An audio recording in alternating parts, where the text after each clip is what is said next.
Velha na môi na rong rong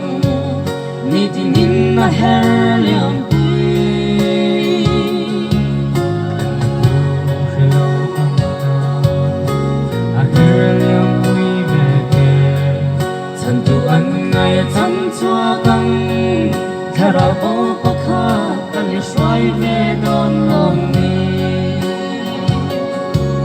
sirtir simon tetera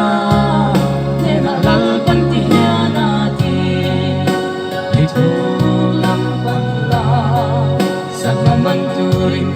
inlen te deng ro atu pek zoma le nang hang tem nyong chuan chiar sen lo ko patil ma hello theng ta e lo pa chu fucking on lo se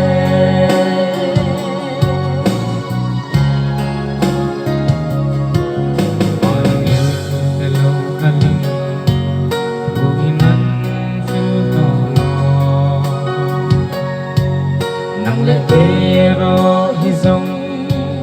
le hian dam chan kan nei me kan dam chan amarin tu te hian ora le ke swai khom tu le a chan chin cha shil tu ra ko le than kam ni sir tir simon petera